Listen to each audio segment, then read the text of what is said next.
판례 사건 번호는 2009도 6058이다. 이 판결은 대법원 전원합의체 판결로 청소년 대상 성폭력 범죄에서 피해 청소년이 피고인에 대한 처벌을 원하지 않는다는 뜻을 밝히거나 이미 했던 처벌희망 의사표시를 철회할 때 법정 대리인의 동의가 반드시 필요한지를 다룬 중요한 사건이다. 사건 개요를 쉽게 말하면 이렇다. 피고인들은 성폭력 범죄의 처벌 및 피해자 보호 등에 관한 법률 위반과 청소년의 성보호에 관한 법률 위반 등으로 재판을 받았다. 그런데 재판 도중 피해자가 제1심 법정에서 피고인들에 대한 처벌을 원한다는 뜻을 거두어들였다. 당시 피해자의 나이는 14세 10개월 정도였다. 그래서 법원은 이 피해자가 아직 미성년자라는 이유만으로 혼자 그런 결정을 할 수 없는지, 아니면 나이가 어리더라도 사건의 의미와 자신이 하는 말의 법적 효과를 이해할 수 있다면 단독으로도 그 의사표시를 할 수 있는지를 판단하게 되었다. 쟁점은 분명했다. 청소년의 성보호에 관한 법률 제16조는 청소년 대상 성범죄를 반의사불벌죄로 규정하고 있었다. 이는 피해자가 명시적으로 원하지 않으면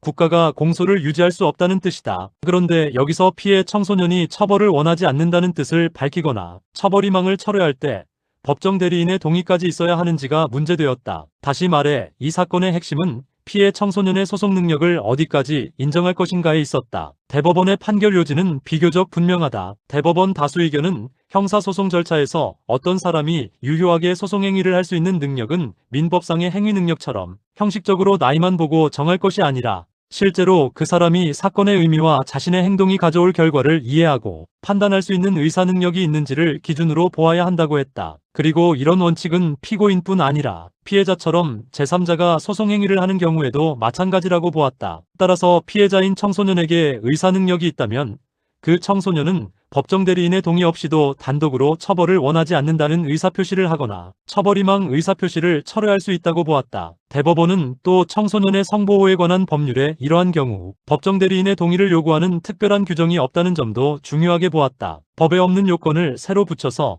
법정 대리인의 동의를 반드시 요구하게 되면 결과적으로 피고인에게 불리하게 처벌 가능성을 넓히는 해석이 될 수 있다는 것이다. 그래서 대법원은 명문의 근거 없이 이런 제한을 추가하는 것은 죄형 법정주의와 유추해석 금지 원칙에 어긋날 수 있다고 판단했다. 결국 피해자가 비록 14세 10개월의 어린 나이였더라도 사건의 의미와 자신의 의사표시가 어떤 효과를 가지는지 충분히 이해하고 있었다면 그 철회는 유효하다고 보았고, 그에 따라 청소년 성보호법 위반 부분의 공소기각을 인정하였다. 이 판결에 대한 헌법적 비판은 두 갈래로 나누어 볼 수 있다. 먼저 긍정적으로 보면 이 판결은 개인의 자기 결정권과 적법 절차를 존중한 판결이라고 할 수 있다. 청소년이라고 해서 무조건 자신의 의사를 스스로 결정할 능력이 없다고 보는 것은 지나치게 보호주의